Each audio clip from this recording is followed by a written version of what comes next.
वनी बैठी कद सारे डरे सजन की।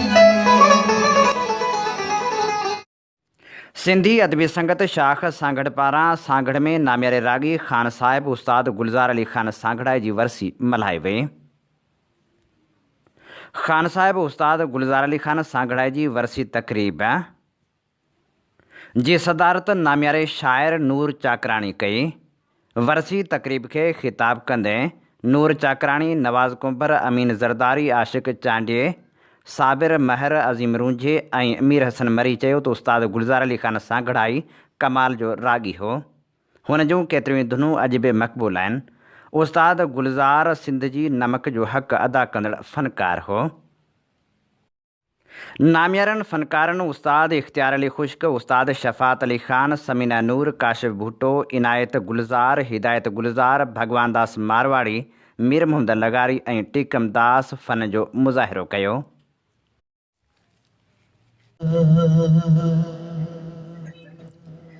नबी ना सल्ले अला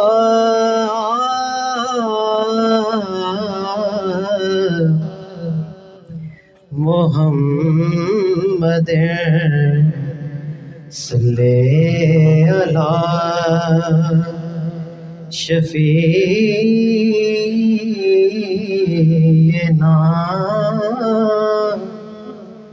सल्ले अला। है ला इलाहा इल्लल्लाह, ओ ला इलाहा इल्लल्लाह, मुखे दर्शन यार कराई दो, मुखे दर्शन यार कराई दो। ओ ला इलाहा इल्लल्लाह, है ला इलाहा इल्लल्लाह, मुखे दर्शन यार कराई दो, मुखे दर्शन यार कराई दो। है तिखड़ी सीर समुद्र जी अला, तिखड़ी सीर ओ समुद्र जी अला, तिखड़ी सीर समुद्र जी ओ परवर पार, है परवर पार कराई दो, मुखे दर्शन यार कराई दो, मुखे दर्शन यार कराई दो। लालो लाल ओ लतीफ़ चवे अला, ओ विछड़ो मोहब, है विछड़ो मोहब मिलाई दो, मुखे दर्शन यार कराई दो, मुखे दर्शन यार कराई दो। है ला इलाहा इल्लल्लाह, ओ ला इलाहा इल्लल्लाह, मुखे दर्शन यार कराई दो, मुखे दर्शन यार कराई दो।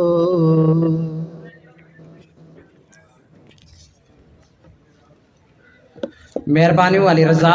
अव्हांखे ॿुधाईंदो हलां त हीउ प्रोग्राम जेको आहे उनजी रिकॉर्डिंग ऑडियो बि कयूं पिया, वीडियो बि कयूं पिया। इहा recording Radio Voice of Sindh London तां नशर थींदी ऐं समूरो प्रोग्राम नशर कयो वेंदो। हीअ हयाती जा मेड़ा आहिनि। सची ॻाल्हि इहा आहे त ख़ुशी थींदी आहे जॾहिं भेटाउनि जा गुलाब अचींदा आहियूं त असां वटि मुख़्तलिफ़ दोस्त मौजूदु आहिनि ऐं झोल सां वास्तो रखंदड़ ख़ूबसूरत आवाज़ जो मालिक ऐं लेखक साईं साबिर महर मौजूदु आहे। खेसि गुज़ारिश कंदुसि त पाण अचनि ऐं स्टेज ते वेहनि। साईं साबिर महर। हयाती जा इहे मेड़ा ख़ुदा सम्झे ख़ुदा ॼाणे, रहूं पाण ॿई भेड़ा ख़ुदा सम्झे ख़ुदा ॼाणे, कुननि जी कूक आहे अहिड़ी किनारनि जो पतो नाहे, केॾांहुं वेंदा पंहिंजा ॿेड़ा ख़ुदा सम्झे ख़ुदा ॼाणे। असांजे दर्द जा किस्सा रहिया आहिनि ज़माने में, अव्हां जा हाल हिन कहिड़ा ख़ुदा सम्झे ख़ुदा ॼाणे। मोहबत अर्श खां ऊची, मोहबत समुंड खां गहरी, मोहबत जा ॿई छेड़ा ख़ुदा सम्झे ख़ुदा ॼाणे। ऐं हाणे आजियाणे लाइ आउं सॾींदुसि सिंधी अदबी संगत जे अॻूणे मरकज़ी तर्जुमान साईं मीर हसन मरी खे त पाण अचनि ऐं अव्हां सां मुखातिब थियनि। महिरबानी हबीब, असां प्रोग्राम इलाही अॻिते देरि थी विया आहियूं, सो असीं पंहिंजे समूरनि आयल महिमाननि खे दिलि जी गहराइनि सां भलीकार चऊं था, खेनि संदन आजा कयूं था। असांजी सिंधी अदबी संगत जो अॻूणो सेक्रेटरी जनरल ऐं उस्ताद गुलज़ार अली ख़ान साहब जे फर्ज़ंद उस्ताद विलायत अली साईं फ़कीर साबिर, असांजी सिंधी अदबी संगत जो ज़िले राब्ता सेक्रेटरी। असां इंतिहाई घणा मशहूर आहियूं, ख़ासि तौर साईं प्रोफेसर नवाज़ कुंबर जा, जेके पाण हिन द एक्सप्लोर अकेडमी जा जेके आहिनि से जेको आहे सो अॻुवान आहिनि ऐं हलाइनि था इदारो, ऐं सांगड़ शहर जे भरपासे जे नौजवाननि खे टेक्निकल सिखिया ॾिए थो। उन सां गॾोगॾु साईं असांखे दिलि जी गहराइनि सां आछियो त हीअ तव्हांजे लाइ आंगण हाज़ुर आहे। असां अॼु जेकॾहिं सची पुछो त सुठे नमूने हीअ कामयाबु प्रोग्राम कराए सघिया आहियूं साईं प्रोफेसर नवाज़ साहब जे करे सघिया आहियूं। सिंधी अदबी संगत जी जेका कंट्रीब्यूशन त ज़रूरु आहे, पर हीअ साईं नवाज़ साहब जे करे जेको आहे सो मुमकिन थी सघियो आहे। ऐं उन सां गॾोगॾु तव्हां सभिनी दोस्तनि जूं जेके भाल आहिनि, जेकी तव्हां भलाई करे हिते पहुता आहियो, हीअ जेके आहिनि से ज़ाहिरा अङण माण्हुनि सां ई सजंदा आहिनि ऐं ॿुधंदड़नि सां ई जेको आहे सो इहे महफ़िलूं हूंदियूं आहिनि। असां वटि सिंधी अदबी संगत जो जेको आइन आहे, जंहिं असांजो जेको मंशूर आहे, हुन में इहो आहे त सिंधी अदबी संगत घणो तणो माण्हू सम्झंदा आहिनि त हीअ अदीबनि ऐं शाइरनि जी तनज़ीम आहे, पर असांजे आइन में आहे त अदबी संगत मुसवरनि जी ऐं ॻाईंदड़नि जी, फ़नकारनि जी जेको आहे सो आर्टिस्टनि जी बि तनज़ीम आहे। हर क़िस्म जे जेके बि आर्ट सां तालुक़ु रखंदड़ माण्हू आहिनि, उन्हनि सां सिंधी अदबी संगत आहे। हुनजो मिसाल इहो आहे त उस्ताद गुलज़ार अली ख़ान जी जेके ख़ानदान जो नौजवान उस्ताद असांजो ई हुनजो नौजवान उभरंदड़ रागी आहे, हिदायत गुलज़ार उहो मेंबर आहे। असां ही उस्ताद जो प्रोग्राम कंदे निहायती घणी जेको आहे दिलि सां ख़ुशी महसूसु कयूं था त असां अहिड़े दौर में जेको आहे ई मौसीक़ी जेका आहे या सक़ाफ़ती जेके सरगर्मियूं आहिनि, इहे माण्हुनि खे जोड़नि थियूं। अॼु असां ॾिसूं था त मुख़्तलिफ़ ख़्यालनि जा माण्हू, मुख़्तलिफ़ जेके आहिनि से इलाइक़नि मां आयल माण्हू, मुख़्तलिफ़ ॿोलियूं ॻाल्हाईंदड़ माण्हू हिन हिकिड़े जेको आहे सो काज जे करे गॾु थिया आहिनि त हीअ जेके सक़ाफ़ती या जेके आहिनि अदबी सरगर्मियूं हूंदियूं आहिनि, उहे समाज खे जोड़ींदियूं आहिनि। इन समाज जे जोड़ण सां हमआहंगी पैदा थींदी आहे। असां वटि हींअर तमामु घणो अफ़रा तफ़री वारो माहौल आहे, जंहिंजे करे असां ॾिसूं था त हर माण्हू इंडिविजुअली जेको आहे सोचे पियो। नौजवान जेको आहे सो परे आहे, पर अॼु असां हिते द एक्सप्लोर अकेडमी जा जेके वॉलंटियर नौजवान आहिनि, हिते जेके सिखिया हासिलु कंदड़ नौजवान आहिनि, उन्हनि जे वॾे तादाद में शिरकत ॾिसी जेको आहे ॾाढी ख़ुशी थी आहे त उहे बि जेको आहे सो हिन सॼे समूरे जेको आहे सो मांडराण खे, हिन काज खे पंहिंजो सम्झनि था। सो ऐं वधीक वक़्तु कोन वठंदुसि। जिन दोस्त जेके बि आया आहिनि, सभु असांजे लाइ जेके आहिनि से तमामु घणा जेके आहिनि से वॾा माण्हू आहिनि, महिरबान आहिनि, असांजे करे आया आहिनि हिते, असांजे सॾ ते आया आहिनि। सिंधी अदबी संगत झोल जा साथी आहिनि, सांगड़ जा आहिनि, ऐं कंहिंजा नाला खणी कोन सघंदो ज़ाहिर आहे, पर सभिनी खे जेको आहे सो दिलि जी गहराइनि सां ऐं उनजी आजा कयां थो। त अखियुनि जी ॻाल्हि जॾहिं बि ईंदी आहे त कवि हसन जो शेर यादि पवंदो आहे त हुन खणी हथ पंहिंजे अखियुनि ते रखिया, मुंहिंजो हुन खां पुछो रोशनी जो पतो। ऐं शहदादपुर सां वास्तो रखंदड़ ख़ूबसूरत शाइर साईं आशिक़ चांडे खे गुज़ारिश कंदुसि त पाण अचनि ऐं पंहिंजे ख़्यालनि जो इज़हार कनि। आशिक़ चांडे लिखियो हो त तुंहिंजे दड़के दोहमान खां मां छो डिॼां आशिक़, हयाती जेतिरी आहे हयाती ओतिरी मिलंदी।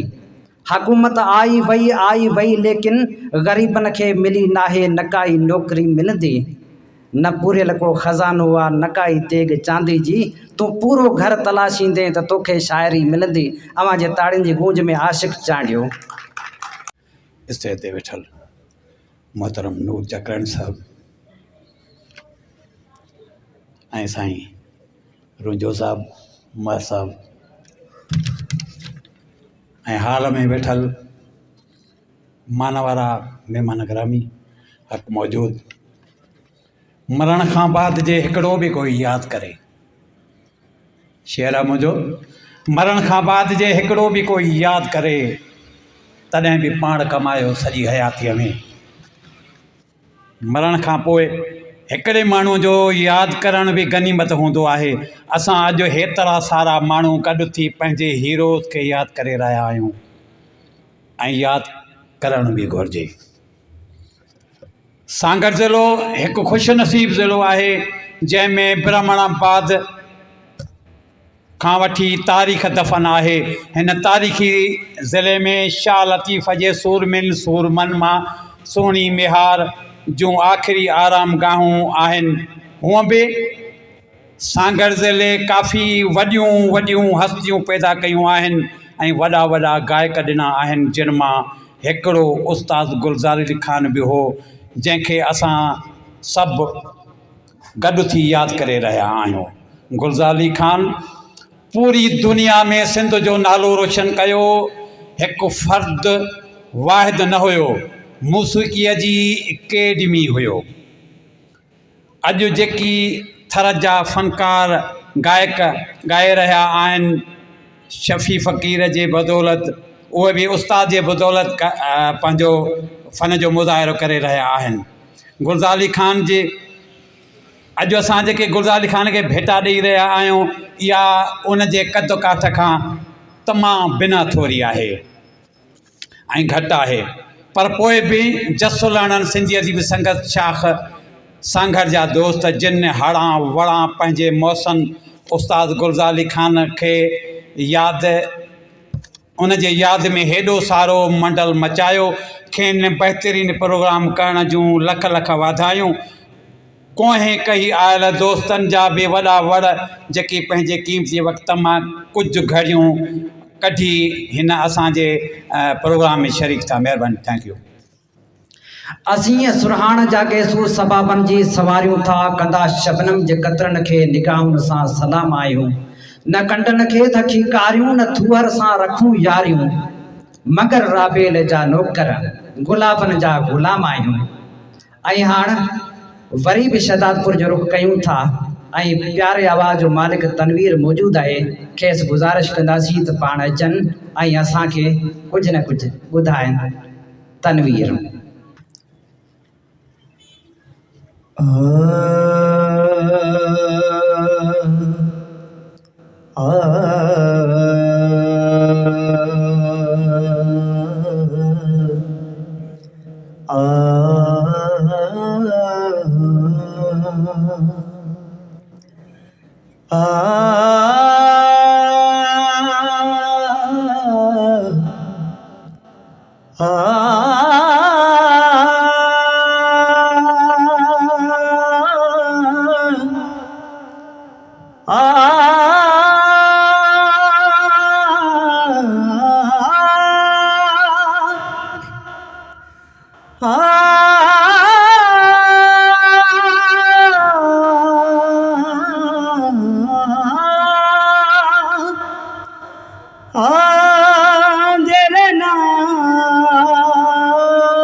वक्त रुके तो कौन मुखे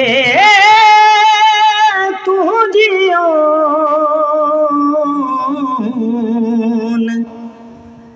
गारो थी गारे पिरी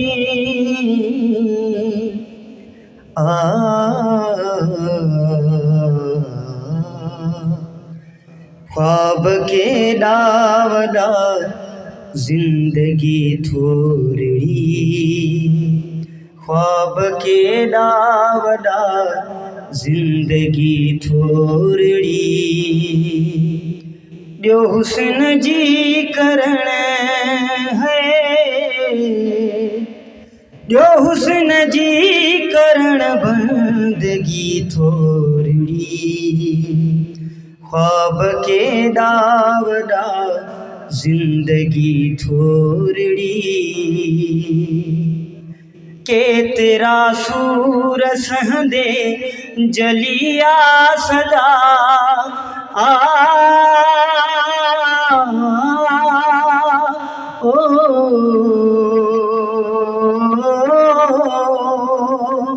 के तेरा सूर सहंदे जलिया सदा के तेरा सूर सहंदे जलिया सदा के तेरा सूर सहंदे जलिया सदा पोए भी दिल थी घुरे आशिकी थोरड़ी पोए भी दिल थी घुरे आशिकी थोरड़ी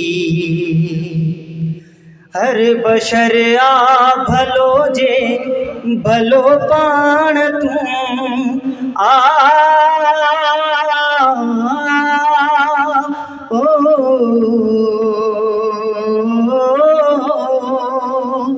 हर बशर आ भलो जे भलो पाण तू हर बशर आ भलो जे भलो पाण तू हर बशर आ भलो जे भलो पाण तू तू मिटा दिल मझा तेरगी थोरड़ी तू मिटा दिल मझा तेरगी थोरड़ी दूर शहबाज कोने मिलन खां सफ़ा दूर शहबाज कोने मिलन खां सफ़ा दूर शहबाज कोने मिलन खां सफ़ा बस ख़त्म कर सनम बस ख़त्म कर सनम बेरुखी थोरड़ी बस ख़त्म कर सनम बेरुखी थोरड़ी जो हुस्न जी करण है जो हुस्न जी करण बंदगी थोरड़ी ख्वाब के डावडा जिंदगी थोरड़ी वाह तनवीर कमाल आई हाण सागर जे उन खूबसूरत लेखक खे घुराईंदुसि जिन खे मूं इहा बि हुजत कई हुई तव्हांखे उस्ताद ते ॻाल्हाइणो आहे ऐं हूअ न सिर्फ़ु जेको आहे असांजो महिमान ख़ासि बि आहे पर पाण में मेज़बान बि आहे ऐं आउं गुज़ारिश कंदुसि साईं प्रोफेसर नवाज़ कुंभर साहिब खे त पाण अचनि ऐं पंहिंजे ख़्यालनि जो इज़हार कनि मोहतरम साईं नूर चाकरानी साहब प्यारा साबिर महर साहब साईं अज़ीम रुंजो साहब ऐं साईं इलायत गुलज़ार साहब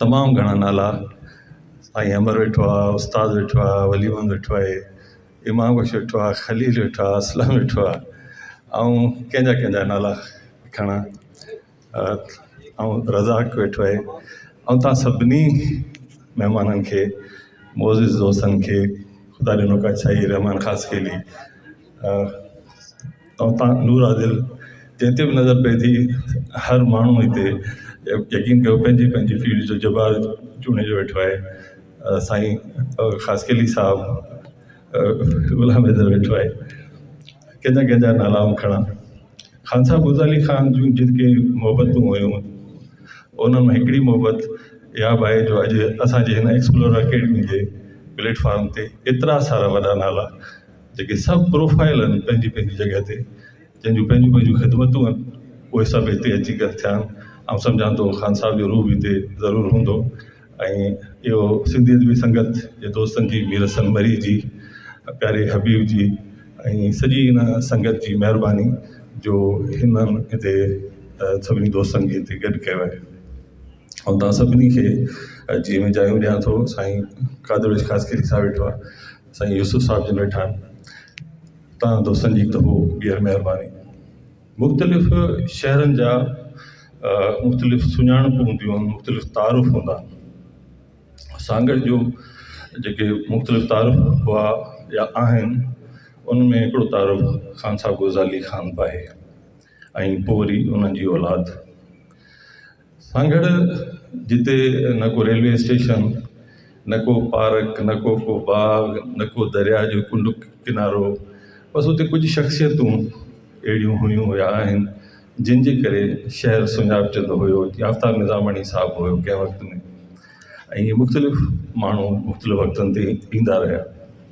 त जॾहिं बि को मौसीक़ी सां मुतासिर माण्हू, मौसीक़ा जो रसिया माण्हू, को ॿुधवान माण्हू सां गॾु ईंदो हुयो त हुनजी दिलचस्पी जो मर्कज़ ख़ान साहिबु गुलज़ारी ख़ान ई हूंदो हुई। असांजे लाइ फ़ख़ुरु आहे त जॾहिं बि को अहिड़ो माण्हू आयो हुन ख़ान साहिब सां मिलण जी ज़रूरु ख़्वाहिश ज़ाहिर कई, फरमाइश उन कई। नूर वेठो आहे, मौसीक़ी जे हवाले सां घणो कोन थो ॻाल्हाए सघां, पर जेके गायकी जे हवाले सां सिन्फ़ूं 15-16 सिन्फ़ूं चई वञनि थियूं, ऐं जिन मां 3 सिन्फ़ूं जेके असांजूं लोकल चई वञनि थियूं, काफ़ी, वाई या कलाम। ख़ान साहिबु उन्हनि जो त ख़ैर उहो त माना ॻाइण बि शायदि एतिरो घणो मुनासिबु कोन सम्झंदो, हू एतिरे वॾे मंज़िल ते पहुची चुको हुयो। जीअं ही पंडित जेसराज जो ख़ानदान हुयो, पंडित उनखे चइबो आहे मौसीक़ी में जेको मौसीक़ी जो यादि हाफ़िज़ हुजे, ईअं सम्झो। ऐं उनखां पोइ गायक नाइको हूंदो आहे जंहिंजूं मुख़्तलिफ़ पंहिंजूं बंदिशूं हुजनि, ऐं पोइ गायक हूंदो आहे जेको क्लासिकल ॻाइणो रागी हुजे। ख़ान साहिबु गायक त हुआ ई, छो जो क्लासिकल जो उरूज ते हुआ, हू हुन जा माहिर हुआ ई, पर उन जूं संदियूं खोड़ सारियूं पंहिंजूं उन जूं बंदिशूं बि आहिनि। उन करे सिर्फ़ु हू गायक न हुआ, बल्कि हू नाइक जे दर्जे ते पहुतल हुआ। ऐं त इहो थो चवां, जिन दोस्तनि जी मौसीक़ी जे हवाले सां अमीर बुर्दी साहिबु वेठो आहे, उन जूं जंहिंजी दिलचस्पी हूंदी उन्हनि खे ख़बर हूंदी त EMI हिकिड़ी वॾी कंपनी हुई जंहिं ख़्वाजा ख़ुर्शीद अनवर साहिब जो मौसीक़ी जे हवाले सां उन्हनि खे रिकॉर्ड कयो हुयो।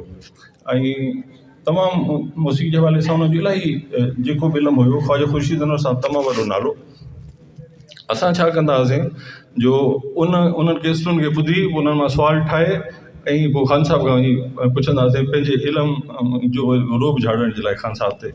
ऐं हक़ीक़त आहे त ख़ान साहिब जो बिल्कुलु एग्ज़ैक्ट उहो ई जवाबु हूंदो हुयो जेको ख़्वाजा ख़ुर्शीद अनवर साहिब जो उन केसटुनि में उहो ॾिनल हूंदो हुयो।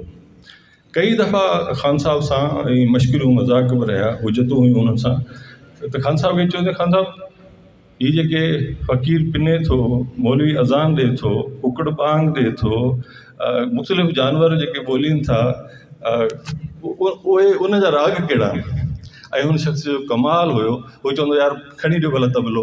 हाणे हू चवंदो त मूंखे करे ॾेखारियो त बांग कीअं, जे गॾु हिंगे थो त कीअं, एसि ताईं बि जे कुतो भौंके थो त कीअं, ऐं पोइ उहो पंहिंजो उन ते असांखे कॾहिं ॾेखारींदो त हीउ फ़क़ीर जेको सदा लॻाए पियो। इहो आहे मज़े जी ॻाल्हि इहा हुई त ख़ान साहिबु ॿुधायो फ़क़ीर जी जेका सदा आहे उहा हिमलो जेको बांग ॾिए पियो, उहो राग साॻियो ई उन्हनि ॿुधायो। ख़ान साहिबु मौसीक़ी जे हवाले सां इलाही तजुर्बा बि कया। मिसाल मुंहिंजे ख़्याल में पारो चलवानी शायदि कोयारी में ॻाल्हाए उस्ताद यूसुफ जी, ऐं उहा ई ख़ान साहिबु वरी ॿिए राग में ॻाई ऐं कमाल जी ॻाई। असां न्यू प्रेस क्लब पारां ईदगाह वारे क़ब्रस्तान में मिटी पे विझराई। ख़ान साहिब जा वॾड़ा बि उते दफ़न आहिनि, पाण त कोन थी सघिया, घर में दफ़न थिया।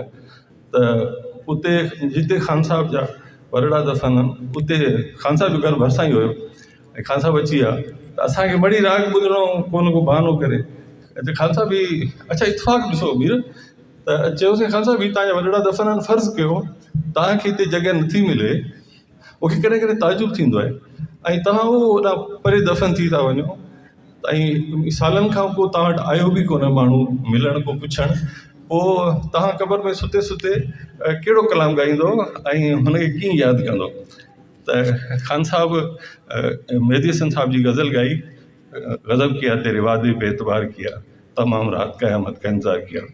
ख़ान साहिब खे चयोसीं ख़ान साहिब हीउ जेको गज़ल आहे इहो असांखे मौसीक़ी जी ख़बर न आहे, पर मूंखे लॻे ईअं थो त हीउ जंहिं राग में हुजणु खपे उन राग में इहो कोन आहे। ख़ान साहिब चवंदो यार तव्हां मेहदी हसन खां मथे थी आहियो, जो हुन ॻायो आहे तव्हां चओ था त हुन में कोन आहे ऐं ॿिए में हुजणु खपे। हा ख़ान साहिब असांजी दिलि चए थी इहो कंहिं ॿिए में हुजणु खपे। ऐं जेकॾहिं रजब हिते आहे इनायत, उहो ख़ान साहिबु ख़ान साहिबु असां चयो ठीकु आहे भला तव्हां छा में था चाहियो आउं इहो तव्हांखे उहो ॻाए ॿुधायां। असांजो असांखे ख़बर कोन्हे रागी तव्हां मुख़्तलिफ़ हुननि ॿुधायो झुंगारे ॿुधायो असीं तव्हांखे ॿुधायूं था त छा में इहो सुठो थो लॻे।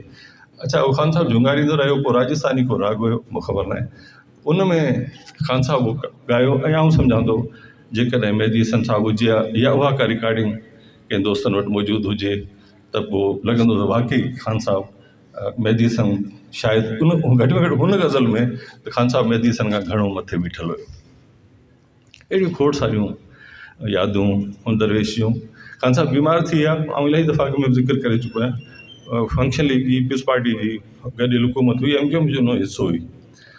असां चयो त इलाज कराइजे ख़ान साहिब जो, पोइ असां मुख़्तलिफ़ माण्हुनि खे अपील कई, कंहिं बि सॾु कोन वरनायो, MQM वारनि वरनायो सॾु।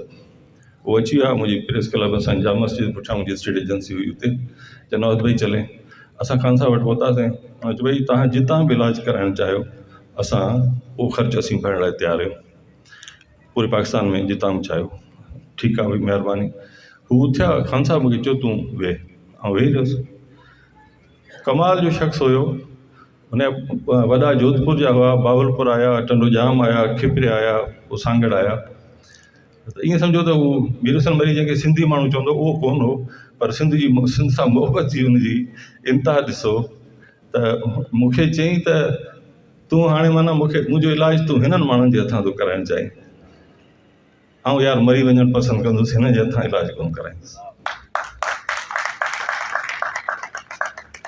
इहा उन शख़्स जी कमिटमेंट हुई, हिन मिट्टी सां मोहबत हुई। हाणे अच्छा कंहिं चयो ख़ान साहिब जो जेको वालिद साहिबु उतां अची खिपरे मां पोइ शायदि म्याण में आया, पोइ वरी सागर में कब्रिस्तान जे भरिसां अची वेठा, की उन्हनि खे चयो त ख़ान साहिबु कब्रिस्तान जे भरिसां अची वेठा आहियो, ख़ैर चइबो आहे कब्रिस्तान में केरु हूंदो आहे, जेल या मुअल? चएसि मुअल हूंदा आहिनि। चइबो आहे असां कहिड़ा जेल आहियूं। ईअं ई हू वाक़ई हिकिड़ो अहिड़ो हंधि पुलिस वारा उते हूंदा आहिनि जिते चोरी जो डपु हुजे, अमन अमान जो ख़तरे जो को ख़तरो हुजे या का सिक्योरिटी हुजे, त ईअं हुन माण्हू जी मुख़्तलिफ़ हंधनि ते मुख़्तलिफ़ माण्हुनि जी ड्यूटी लॻंदी आहे। ऐं ख़ान साहिब जी ड्यूटी उते लॻी जिते दोल वॼाइण जी मन आहे, दौड़ वॼाइण जी इजाज़त कोन आहे। ॿुधाए हिकिड़ो सांगड़ में पंहिंजो कल्चर आहे उन हिसाब सां। ऐं उते ई अची हिकिड़ो क्लासिकल माण्हू जंहिंजे लाइ तबलो तमामु ज़रूरी आहे, दोल तमामु ज़रूरी आहे, उहो अची उते वेहे थो ऐं ज़िंदगी जा 50 साल ॾिए थो ऐं उते ड्यूटी करे थो ऐं पोइ पंहिंजो वक़्तु पुॼाणी ते पहुचाए थो। सादी ख़ासि कली ते कोन्हे, असां ॾाढी कोशिशि कई उन ॾींहंनि में जॾहिं ख़ान साहिब खे लतीफ़ अवार्ड मिलियो त घटि में घटि उनजी नामज़दगी सदारती अवार्ड जे लाइ ज़रूरु थियणु खपे। ख़ान साहिबु उन्हनि ॾींहंनि में वरी चढ़ी वियो, ऐं नाला नथो खणां, बहरहाल वॾा ऑफिसर हुआ कराची में उन्हनि जे, ऐं हुननि ख़ान साहिब सां धोखो कयो। चयूं साईं तव्हां वियो हिते तयारी कयो ऐं फ्रिज भरियो पियो आहे, घर बंगलो मौजूदु आहे, नौकर चाकर मौजूदु आहिनि, तव्हां तयारी कयो, तव्हांजी क्लासिकल कैसेट जारी कंदासीं। ऐं उहा कैसेट आहिस्ते आहिस्ते कलाम टू कलाम रिकॉर्ड बि थी, पर उहा सिर्फ़ु हुननि जे ज़ाती हुनजे लाइ थी। ऐं नथो सम्झां त साईं जे औलाद वटि बि उहा शइ हूंदी या उन्हनि कॾहिं उन्हनि मां का शइ शेयर कई हूंदी, पर हू दरवेश माण्हू हो, हुन कॾहिं हुनजो इज़हार बि कोन कयो त यार मूंसां हेॾो वॾो धोखो थी वियो। खोड़ सारियूं यादगिरियूं आहिनि ख़ान साहिब जूं। अलाह खे जन्नत नसीब करे, दर्जा बुलंद करे। ऐं ही अहिड़ो मुआशिरो आहे कोन जो उनजी औलाद, जॾहिं मूं इंटरव्यू कयो बरे सगीर में तबले नवाज़ ॿई थी गुज़रिया, पाकिस्तान में बशीर ख़ान खां जॾहिं मूं नाला पुछा नौजवान तबले वारनि जा, उन्हनि मां हिकिड़ो नालो हुन इनायत जो बि खयो हुयो, साम्हूं वेठो आहे। हिकिड़े प्रोग्राम में त तव्हांखे कोन ॿुधाईंदो, ऐं ॿुधाईंदो हलां, मूंखे अहसासु आहे वक़्तु वधीक वठां वियो। इनायत वॼायो पिए ऐं तव्हांखे ख़बर आहे जनरल परवेज़ मुशर्रफ पाण ॾाढो सुठो ॻाईंदो ऐं तबलो ॾाढो सुठो वॼाईंदो, त बाक़ी उथी विया सभई, इनायत खे विहारे छॾियो, चयो तूं वेह। इन चयो हले कहिड़ी ग़लती थी आहे, फ़ौजियुनि जो प्रोग्राम हो, त पोइ बाबा मूंखे छॾियो, भला छा मसइलो आहे? चए न तूं वेह। जॾहिं थोरो तकड़ कई, थोरो ज़िद कयो त नेॾे खणी अमरा वेठो थी सिविल में, सुञाणींदो हिन विहारियो तोखे।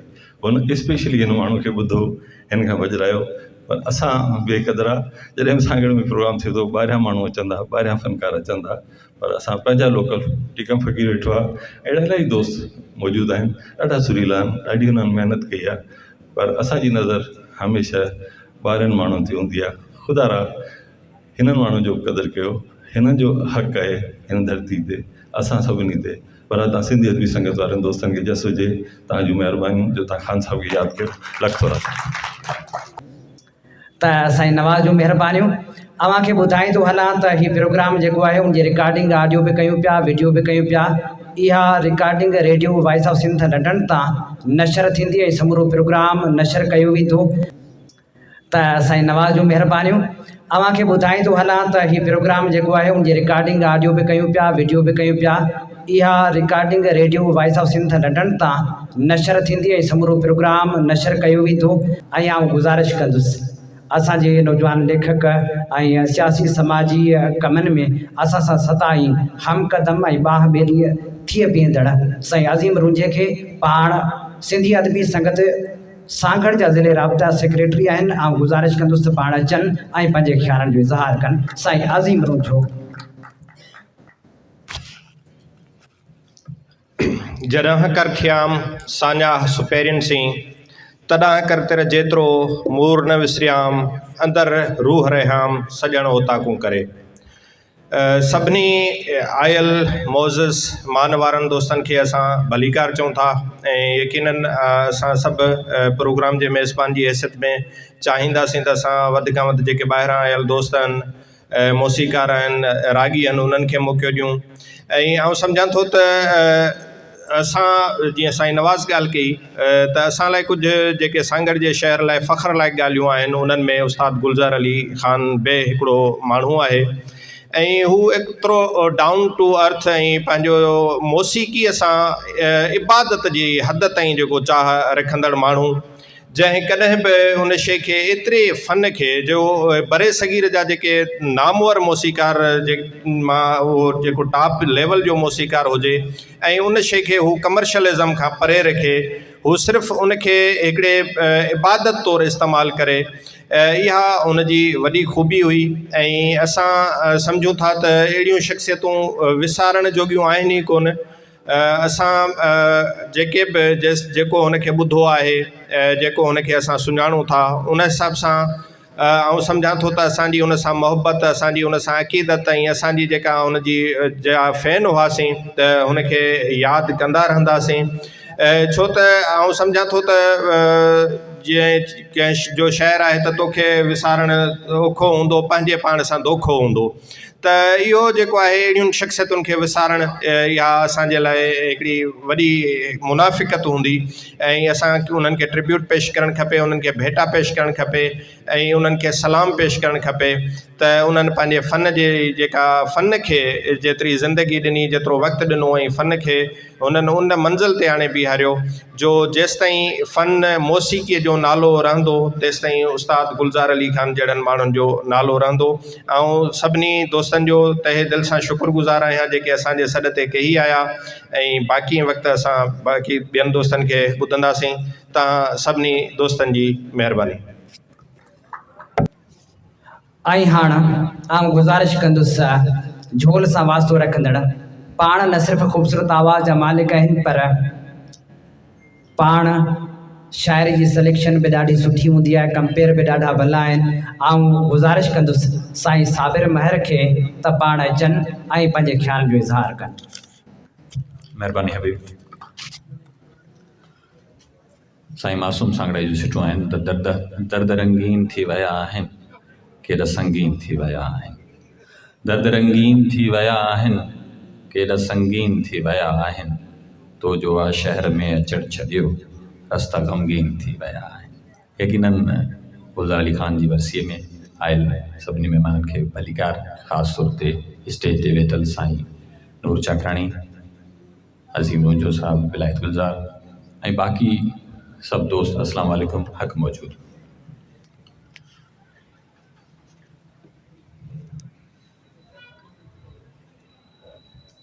सूरतुनि जे सराब में आहियां, मां अञा ताईं ख़्वाब में आहियां, मूंखे जे तूं करे सघे महसूसु तुंहिंजे हथ जे गुलाब में आहियां। या जीअं नूर साईं ॾाढी ज़बरदस्त ॻाल्हि कई, बल्कि नवाज़ साईं, त असां सदाईं जेको आहे सो पंहिंजो जेको इल्मु हूंदो हुयो, नाक़िस इल्मु जेको चऊं, उहो असां कोशिशि कंदासीं त उस्ताद ते झाड़ण जी कोशिशि कंदासीं। पर उस्ताद फ़क़ीर मंश माण्हू हुयो, कॾहिं बि पंहिंजो जेको इल्मु हुयो, आउं सम्झां थो त राग खे हुन अज़ीम ॾाढी ज़बरदस्त ॻाल्हि कई त हुन इबादत करे जेको आहे सो उन ते अमल कयो। ऐं जेकर चाहे हा त उनखे कमर्शलाइज़ करे सघियो पियो, उन मां खोड़ सारो नाणो कमाए सघियो पियो, पर हुन इहे न कयो।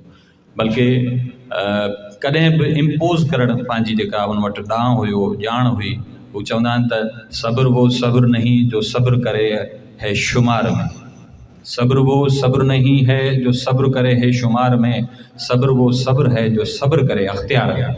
अगर तव्हां वटि अख़्तियार हुजे, तव्हां वटि ॼाण हुजे, ऐं पोइ बि तव्हां जेको आहे सो सब्र करियो, त इहो तमामु वॾी ॻाल्हि आहे। ऐं सम्झां थो त उस्ताद गुलज़ार अली ख़ान में इहो तमामु वॾो जेको आहे सो वड़ हुयो इहो। ऐं यकीनन सांगड़ खे हुन सुञाणप ॾिनी राग जे हवाले सां, ऐं तमामु वॾो नाम हुयो। ऐं ख़ासि तौर ते सिंधियत बि संगत शाख झोल सां हुनजो तमामु हिकिड़ो जीअ वारो रिश्तो हुयो। असांजे असांखां वॾा जेके मौजूदु हुया, साईं अलावरा बेण साहिबु या साईं मासूम सांगड़ाई हुयो, त उन सां हुनजी मोहबत हुई। हिकिड़ो दफ़ो जी ॻाल्हि कनि पिया त सिंधियत बि संगत जो को प्रोग्राम रखियलु हुयो, ऐं दोस्तनि जो को प्रोग्राम थी वेंदो हो, त अचानक ई जेको आहे सो उस्ताद खे ॿुधायो वेंदो हुयो त उन में ख़ान साहब खे PTV तां हिकिड़ो प्रोग्राम जेको आहे सो मिलियल प्रोग्राम, ऐं उन टाइम ते PTV ते प्रोग्राम मिलणु तमामु वॾो हिकिड़ो एज़ाज़ बि सम्झो वेंदो हुयो, ऐं ॾुखियो बि हूंदो हुयो। हुनजे लाइ तमामु वॾा कशाला कढणा पवंदा हुआ। सो ख़ान साहब खे जॾहिं इहा ख़बर पई, ख़ान साहब पंहिंजा सॼा सामान जेके आहिनि साज़ सामान हिकिड़े टांगे ते रखी ऐं वञी रहियो हुयो, ऐं दोस्त हुते पहुता, ऐं दोस्तनि ॿुधायो त साईं मासूम तव्हांखे यादि कयो आहे, सिंधियत बि संगत शाख झोल जो को प्रोग्राम आहे। त ख़ान साहब जेको आहे सो चयो त हाणे PTV जे प्रोग्राम खे छॾियूं था, ऐं झोल जे प्रोग्राम खे कीअं था छॾे सघूं। इहो तमामु वॾी ॻाल्हि आहे। ऐं उन खां पोइ अगरि मूंखे यादि पवे थो त जेका आख़िरी महफ़िल आहे ख़ान साहब जी झोल सिंधियत बि संगत जो प्रोग्राम हुयो, साईं मासूम सांगड़ाई जी वरसी हुई। ऐं जॾहिं उस्ताद वियुसि ख़ान साहब गुलज़ार अली ख़ान वटि, त पाण हू जेके सिंधीअ में जेके टोटका थींदा आहिनि, बसर जेके आहिनि से साईं खे ॿधा पिया हुआ छातीअ सां, ऐं तबियत तमामु घणी नासाज़ हुई। बहरहाल मूं साईं खे चयो त साईं तव्हां जेको आहे सो पंहिंजे नंढड़नि खे मोकिले छॾिजो प्रोग्राम में हाज़िरी जे लाइ, ऐं तव्हां अची सघो त महिरबानी, न त तव्हां ते ॿार न आहे, तव्हां ते ज़ोर न आहे। त साईं गुलज़ार अली ख़ान साहब चयो त न, आऊं जेको आहे सो जेसीं ताईं हयाती रहंदी, इहो उन महफ़िल में बि जेको आहे सो गुलज़ार अली ख़ान इन जो इज़हार कयो त जेसीं ताईं हयाती हूंदी राग कोन छॾिबो ऐं रियाज़ कोन छॾिबो। जंहिं ॾींहुं रियाज़ छॾे ॾिबो, उन ॾींहुं दुनिया छॾे ॾींदी। तमामु वॾो नाम हुयो। ऐं सिंधियत बि संगत सांगड़ वारनि खे जस हुजे, ऐं काफ़ी अरसो जेको आहे सो सिंधियत बि संगत झोल खे इहो एज़ाज़ मिलियो जो काफ़ी जेके वरसियूं आहिनि उहे सिंधियत बि संगत झोल जेको आहे सो मल्हायूं आहिनि, ऐं सांगड़ जे दोस्तनि खे जस हुजे, हेॾो बहितरीनु प्रोग्राम कयो आहे। ऐं हीअ सभु प्रोग्राम जेके असीं करियूं पिया, उहे हिन नंढड़ा प्रोग्राम हुनजी शख़्सियत जे साम्हूं हुनजे जेको हुनजो ॾांहुं हुनजो कमु आहे। ऐं सम्झां थो त जेके हुनजा शागिर्द आहिनि, हुनजे पैगाम खे, अमन जे पैगाम खे, प्यार जे पैगाम खे मौसीक़ी वसीले दुनिया ताईं पहुचाईंदा। तव्हां सभिनी जी वॾी महिरबानी। त ख़ूबसूरत लेखक, ख़ूबसूरत शाइर उन सां गॾोगॾु ॾाढा सुहिणा रागी आहिनि अमीन ज़रदारी। आऊं खेनि गुज़ारिश कंदुसि त पाण अचनि ऐं पंहिंजे ख़्याल जो इज़हार कनि। साईं अमीन ज़रदारी।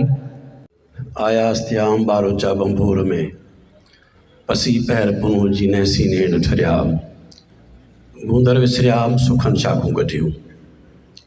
सभिनी दोस्तनि खे अस्सलाम वालेकुम। या अली मदद हक़ मौजूद। मुंहिंजे ख़्याल में तव्हांखे ज़ोरी त कोन विहारियो आहे, हिते ज़ोरी विहारियो आहे। थोरो ॾिसो, ॻाल्हायो, कचहरी करियो। असीं जेके हिते बीठा आहियूं त तव्हां सां कचहरी लाइ बीठा आहियूं। ऐं थोराइतो आहियां हिदायत गुज़ार, रजब गुज़ार उन दोस्तनि जो, ऐं अदबी संगत शाख सांगड़ जे दोस्तनि जो, जिन मूंखे स्टेज ते सॾियो आहे। अॼोको प्रोग्राम नंढड़ो ई सही, ॾाढो ख़ूबसूरत प्रोग्राम आहे। ऐं जेके ऐं अलाए जल्दी में अलाए छा स्टेज ते वेठल मुंहिंजा दोस्त सभु मालाइता दोस्त, उनखे बि सलाम। भानूर चाकराणी, गुलज़ार अली ख़ान जंहिंसां असांजी खोड़ विझड़ाए पई। हक़ीक़त इहा आहे त गुलज़ार अली ख़ान ते नूर चाकराणी सुठो ॻाल्हाए सघे थो, मुंहिंजो मोहसिन नवाज़ कुंभर साहब सुठो ॻाल्हाए सघे थो। मौसीक़ी जे हवाले सां मुंहिंजो भाउ वेठो आहे अख़्तियार ख़ुश्क, उहो ख़ान साहब जी मौसीक़ी बाबति ॻाल्हाए सघे थो। ख़ान साहब गुलज़ार अली ख़ान सां मुंहिंजो घटि में घटि 40 साल पुराणियूं कचहरियूं रहियूं। जॾहिं हाजन शाह बुखारी जी दरगाह ते नवाब शाह में ईंदा हुआ, ख़ान साहब गुलज़ार अली ख़ान ऐं ख़ान साहब सिंगार अली सलीम, इहे 3 रातियूं प्रोग्राम थींदो हुयो। उन में पाण अची ॻाईंदा हुआ। एॾी सुठी तबियत जा माण्हू मूं कॾहिं गुलज़ार अली ख़ान खे पैसनि जी लालच कान ॾिठी। ईअं बि कोन थियो त मूंखे पहिरीं ॻाल्हायो या पोइ ॻाल्हायो, इहो बि कॾहिं कोन थियो। खोड़ सारियूं ॻाल्हियूं जेके उन जूं खूबियूं, जहिड़ो गायक ख़ूबसूरत हो, तहिड़ो तबियतनि बादशाह माण्हू हो। हिकु दफ़े ग़ुलाम हुसैन ख़ान चांडियो, MP ग़ुलाम क़ादिर चांडियो जो भाउ, उहो वरी मंज़ूर अली ख़ान सां लाॻापियल हुयो। हिकु दफ़े मूंखे चयईं त यार तव्हां गुलज़ार अली ख़ान खे चओ त नवाब शाह अची रहे ऐं जॻह जो बंदोबस्तु करियां थो, उनजे पुटनि खे नौकरियूं वठी ॾींदासीं, सॼो ख़र्च मूं ते हूंदो। मुंहिंजो ठीकु आहे। मां गुलज़ार अली ख़ान खे चयो, मुंहिंजे तव्हां अचो नवाब शाह। पोइ मूंखे चयईं अमीन तूं मुंहिंजो बच्चो आहीं, मूंखे जहिड़ा पंहिंजा पुटनि तहिड़ो तूं आहीं, पर आउं इहे सभु शयूं वरा तूं वठी ऐं नौकर थी रहा न, मूंखां इहा नौकरी कान थींदी। ऐं जहिड़ो गायक आहियां, जहिड़े हाल में आहियां, ऐं पंहिंजे ख़्याल में रहंदुसि। एॾी मस्ती जे माण्हू बि हुजे ऐं जेको कंहिंजी मोहताजी खां ईअं परे हुजे, उहो छा त माण्हू हूंदो। उनजी महफ़िल में जॾहिं बि असीं वेंदासीं, हक़ीक़त इहा आहे त जेको बि राग आलाप पींदो हुयो, ऐं मां हिकिड़ी ॻाल्हि कंदो हलां त जेके गायकी जा जेके गुण आहिनि, नूर साहब वेठो आहे, केतिरा ॻाइणा आहिनि जिन खे मौसीक़ी जी शिक्षा जाम आहे, आवाज़ में रस कोन्हे। आवाज़ में जॾहिं ॻाइनि था त उनजा 3-3 4-4 आलाप थी वञनि, आवाज़ थी वञनि। साथ हिकिड़ो आहे, मध्यम ते हिकिड़ो आहे, मथी साथ ॿियो आहे। पर गुलज़ार अली ख़ान जी गायकी में एॾो त मज़ो हुयो, एॾो त उनजी शिक्षा मज़बूत हुई। सॼी ज़िंदगी उन जेको ॻायो, पंहिंजे फ़क़ीराणे रंग में ॻायो, सभिनी ॻाल्हियुनि खां परे हो। असीं जॾहिं बि कॾहिं कॾहिं हुजत कंदा हुआसीं त ख़ान साहब हाणे तव्हां मज़ो कोन पिया कयो ॻाइण में, त हू चवंदो बाबा हा तव्हां ज़रदारी चांडिया था ॻायो त असांखे केरु ॿुधंदो। ऐं मूंखे ख़ुशी आहे त असांजा दोस्त, सांगड़ जा सभई दोस्त गॾिजी पंहिंजनि मोहसिन जी हिन फ़क़ीर जी वरसी मल्हायूं पिया। हक़ीक़त इहा आहे त असां पंहिंजे बुज़ुर्गनि खे यादि कयूं, मोहसिननि खे यादि कयूं, जेके मौसीक़ी खे बचाए विया आहिनि, उन्हनि मौसीक़ी जी ख़िदमत कई आहे। ऐं आउं तीअं चवंदुसि त मौसीक़ी जी पूॼा कई उन्हनि माण्हुनि जो अॼु अख़्तियार ख़ुश्क जे रूप में मौसीक़ी ज़िंदा आहे, या शफ़ी फ़क़ीर जे रूप में मौसीक़ी ज़िंदा आहे, मुमताज़ लाशारी जे रूप में मौसीक़ी ज़िंदा आहे, न त मौसीक़ी बची किथे आहे। बहरहाल मुंहिंजी दुआ आहे त अल्लाह साईं खेसि जन्नतुल फिरदौस में जाइ ॾिए। अवां सभिनी जूं मोहबतूं असांजी ख़ुशनसीबी आहे जो असीं अॼु ख़ान साहिब उस्ताद गुलज़ार अली ख़ान सांगड़ाई खे सिंधियत बि संगत शाख सांगड़ पारां यादि करे रहिया आहियूं।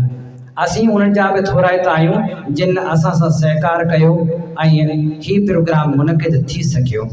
न त सच पुछो पाण जंहिं दौर मां गुज़रूं पिया मूंखे हलीम बाग़ी जूं सिंधूं यादि ईंदियूं आहिनि त चयमि घर में नागा ऐं फाका रहनि था, चयमि घर में नागा ऐं फाका रहनि था, वॾा घर जा भाती न अक्सर पुछनि था, नथा ॿार निठड़ा सुणाइण सां सरजनि, न कोई परिण जे कहाणी ते परचनि। सॼी राति तारनि जूं ॻाल्हियूं ॿुधाए भला केसि ताईं को बुख खे भॼाए, बचा मानी मानी पुकारे मरी विया ऐं मानी जे उदके में वेला डरी विया। वॾा साम्राजी वॾे पेट वारा कढ़ाइनि फिराइनि ते जिन जा गुज़ारा, थधारियुनि जा कुता इहो खाज खाइनि, असांजा बि बच्चा था तहले वाजाइनि। चयमि ईअं छुआ भला शाह भिटाई त धरती में अखियूं खुपाए जियाई, दुनिया जो दस्तूर ईअं आहे बाग़ी, दुनिया जो दस्तूर ईअं आहे बाग़ी। ऐं पाण उन दौर मां गुज़रूं पिया। ऐं हाणे सदारते ख़िताब ॾे हलंदुसि। साईं नूर चाकराणी पाण ॾाढो ख़ूबसूरत शाइर आहे ऐं उन सां गॾोगॾु मौसीक़ी जो ॼाणू आहे। अॼोके दौर में जॾहिं जिन वटि मौसीक़ी जी का ॼाण बि कोन्हे उहे बि पाण मुरादो ख़ान साहिब थी विया आहिनि त नूर चाकराणी जहिड़ा माण्हू जेकॾहिं उन्हनि जो तनक़ीदी जाइज़ो वठनि था केॾी ख़ुशी थींदी ऐं छंड छाण हर फील्ड में थियणु खपे। आऊं गुज़ारिश कंदुसि त पाण उस्ताद जी शख़्सियत उन सां गॾोगॾु फ़न ते ॻाल्हाइनि। साईं नूर चाकराणी।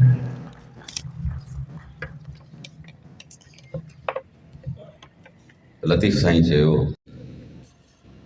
रुञनि में रड़ थी कर सारंगी साज़, रुञनि में रड़ थी कर सारंगी साज़, इहो इश्क जो आवाज़ माण्हू रखनि मुंद ते, ॻाल्हियूं पेट वरनि में वधी वण थियूं, ॻाल्हियूं पेट वरनि में वधी वण थियूं, पर से मुंहुं न कयूं जो गोशे गॾिया न सुपरी।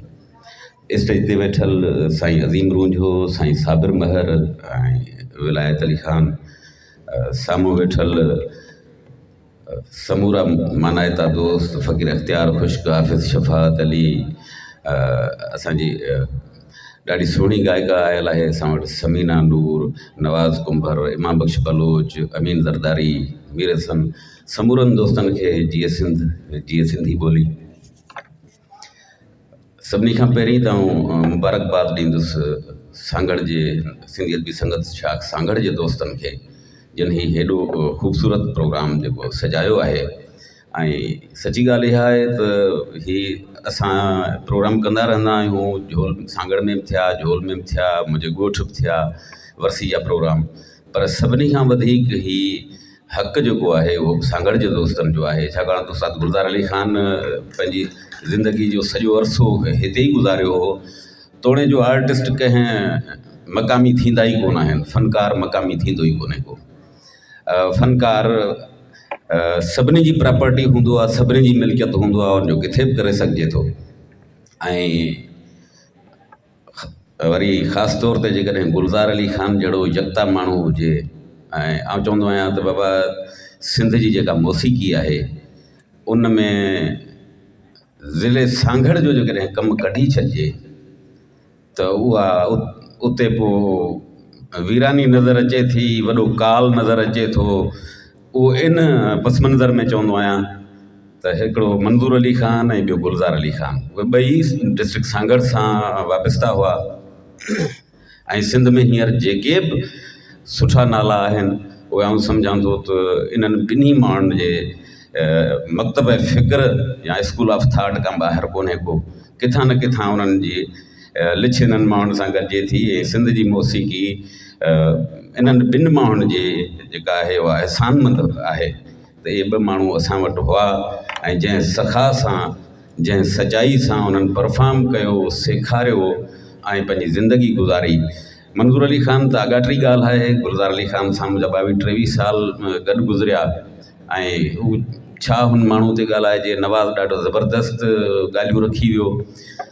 त गुलज़ार अली ख़ान एॾो डाउन टू अर्थ माण्हू हो जो हू जेका माण्हू जी ख़ुदि सनाई वारी जेका हिकिड़ी कैफ़ियत हूंदी आहे न त बाबा माण्हू मूंखे वॾो चवनि, माण्हू मूंखे भलो चवनि। मूंखे कंहिं दोस्त ॿुधायो त बाबा मंठार फ़क़ीर जे मेले ते मखदूम नवीद ज़मा वेठो हुयो, उस्ताद गुलज़ार अली ख़ान परफॉर्म कयो। ऐं सम्झां थो त उनमें हिकिड़ो खमाच में ग़ज़ल बि ॻायल आहे, शायदि उहा ई महफ़िल आहे जो उनमें ॾाढो उस्ताद शानदार परफॉर्म कयो आहे। मखदूम नवीद ज़मा ग़ुलाम अब्बास ख़ान बड़े ग़ुलाम अली ख़ान जे भाइटे जो भाइटियो हुयो ऐं अमानत अली ख़ान जो पुटु हो, जंहिंजे नाले उस्ताद गुलज़ार अली ख़ान खां मूं पुछो त उस्ताद ग़ुलाम अब्बास ख़ान कीअं हुयो ॻाइण वारो? त उस्ताद गुलज़ार अली ख़ान मूंखे चयो त बाबा गवैया लय जा मोहताज हूंदा आहिनि, लय ग़ुलाम अब्बास जी मोहताज हुई। ऐं हू गवैयो न हो, कारीगर हो, डंगे छॾींदो हो महफ़िल खे। त अहिड़े शानदार माण्हू जो शागिर्दु हुयो मखदूम नवीद ज़मा। ज़ाहिर आहे उहो टेक्निकली ॿुधंदो हुयो शयुनि खे। हुन जॾहिं फरमाइश कई त गुलज़ार अली ख़ान उनजी फरमाइश पूरी करे उहो आइटम परफॉर्म कयो। त ब्रीफ केस उनजे अॻियां हुयो जंहिंमें पैसा हुया, हज़ार जा पैकेट हुआ। हुन अॻियां खणी ॾेई छॾियो, चई गुलज़ार अली ख़ान हीउ एॾो ॻायो अथई जो हीउ तुंहिंजो दान आहे। त उते गुलज़ार अली ख़ान चयो त मखदूम साहिबु मुंहिंजो एतिरो ॻाइणु न आहे। चई त मां तव्हांखे दिलि सां ॾियां थो। चई उहा अव्हां जी महिरबानी आहे, वठणु न वठणु त मुंहिंजो इख़्तियार आहे। ऐं पोइ मखदूम साहिबु चयो त भला जेतिरो तव्हांजो ॻाइणु आहे एतिरो खणो। चई हा इहा ॻाल्हि करियो। हिकिड़ो पैकेट खणी उन मां 10,000 रुपया कढी खीसे में विधई, बाक़ी चई मखदूम साहिबु हीअ अव्हां जी अमानत आहे। मूंखे जॾहिं ख़बर पई त आऊं उस्ताद सां मुंहिंजी मुलाक़ात थी, मुंहिंजो उस्ताद मूं हीअ ॻाल्हि ॿुधी आहे। चई हा बाबा ईअं थियो। मुंहिंजो पोइ फ़नकार त कोशिशि कंदा आहिनि त मखदूम साहिब खे होश न अची वञे, निकिरी वञे, जे ॿिए को फ़नकार जा ईअं करे हा। मूंखे चई त नूर साईं अदुल रुगो ॿियनि लाइ कोन हूंदो आहे, पंहिंजी ज़ात लाइ बि हूंदो आहे। ऐं थोरो ॻाल्हाईंदो हो ऐं एॾो बाकमाल ॻाल्हाईंदो हो। पाकिस्तान टेलीविज़न ते उस्ताद जी एंट्री घणो अरसो कोन थी त मूं उस्ताद खे चयो, मुंहिंजो उस्ताद वॾो टाइम थियो, PTV ते विया ई कोन आहियो। अवां पंहिंजे दोस्तनि खे चयो, असां बि दोस्तनि खे चऊं था पर PTV ते अव्हांजो प्रोग्राम हाणे थियणु घुरिजे। त मूंखे सिगरेट दुखाए, मुंहिंजी ॻाल्हि खां पोइ ख़ामोश थी, सिगरेट कढी दुखाए मूंखे चई नूर साईं भला तव्हां मूंखे अहल सम्झो था या नाअहल सम्झो था? मूं चयो उस्ताद मां अहल आहियो तॾहिं तव्हांखे चऊं पिया। चई जेकॾहिं मां अहल आहियां त पोइ त हुननि खे मूंखे सॾाइणु घुरिजे न। बाक़ी जे नाअहल सम्झो था त मां बि दोस्तनि खे अर्ज़ु थो रखां, अव्हां बि रखो, पोइ भली मूंखे घुराइनि, मां हलां थो। त लाजवाब मूंखे करे छॾियईं ऐं मार्च करे वेही रहियसि। मुंहिंजो हाणे हिन ॻाल्हि जो मूं वटि त कोई जवाबु कोन्हे को। या विलायत अली वेठो आहे, मूंखे ॿुधाईं पियो त हू हिते जो रही करे, जीअं नवाज़ साईं ॿुधायो त MQM वारा दोस्त आया, हुन इलाज पे करायो त नवाज़ खे चयईं त बाबा मां इन्हनि माण्हुनि खां इलाज न कराईंदुसि, मरणु पसंदि कंदुसि। ईअं ई मूंखे उस्ताद पाण ॿुधायो त मां लाहौर टेलीविज़न ते वियसि, उते मुंहिंजो प्रोग्राम थियो। उहो इलाक़ाई प्रोग्राम हो, हिकिड़ो ॿ आइटम थिया। उनखां पोइ हुननि चयो त असां अव्हांजो इंटरनेशनल नेटवर्क ते क्लासिकल प्रोग्राम रखंदासीं, मां पंहिंजी एड्रेस ॾियो। 2 महीननि खां पोइ ख़त अची पहुतो त बाबा फलाणी तारीख़ अव्हांजी लाहौर में रिकॉर्डिंग आहे, अव्हां अचो। ऐं चई विलायत अली खे वठी मां नवाबशाह रेलवे स्टेशन ते पहुतुसि त हाणे वञूं। ट्रेन में 1.5-2 कलाक लेट हुई त चई मां विलायत खे चयो त चांहि पी था वठूं हेठि। चई होटल ते लही वियासीं, चांहि उते वञी वेठासीं पीअण। त माण्हू पाण में सरगोशियूं कनि पिया, पर ॻाल्हियूं इहे ई हुजनि त बाबा पंजाबियुनि सिंधी माण्हू मारे विधा आहिनि। हाणे इहो 80s जी ॻाल्हि आहे, जॾहिं 83 में MRD जी तहरीक में माणिक थईं वारो वाक़ियो थियो। उहो माणिक थईं में उन महिल रेड थियो हुयो। त चई मूं ॻाल्हियूं ॿुधियूं त मूं विलायत अली खे चयो, मुंहिंजो बाबा खाऊं सिंध जो, पीऊं सिंध जो, हीअ चवनि था त पंजाबियुनि सिंधी मारे छॾिया आहिनि, पाण लाहौर वरी हुननि खे हली मौसीक़ी ॿुधायूं, कोन था हलूं, वापसि हल। त उहो माण्हू उतां मोटी आयो हो। गुलज़ार अली ख़ान जे फ़न जी ॻाल्हि जेका आहे, हुनजा वॾा जेके आहिनि उहे राजस्थान मां आया। ऐं राजस्थान जे कहिड़े इलाइक़े मां आया, प्रॉपर उन्हनि जो ॻोठु कहिड़ो, शहर कहिड़ो, इहा उन उस्ताद जे फैमिली खे बि ख़बर न आहे। पर मां इन कोशिश में आहियां ऐं उस्ताद ते हिकिड़ो किताबु लिखण जे मूड में आहियां, जंहिंमें तफ़सीली इहो सॼो उनजे ख़ानदानी पस मंज़र सां उहे सभु शयूं हुजणु खपनि। त पर मूंखे जॾहिं सलामत अली ख़ान जी असां वरसी कई त मूं शराफ़त अली ख़ान खे फरमाइश कई हुई त उस्ताद तव्हां जे घराणे खां असां केसरिया बालम सभिनी घराणनि जे फ़नकारनि ॻायो आहे, पर शाम 84 वारनि खां केसरिया बालम न ॿुधो अथऊं, अमां असांखे ॿुधायो।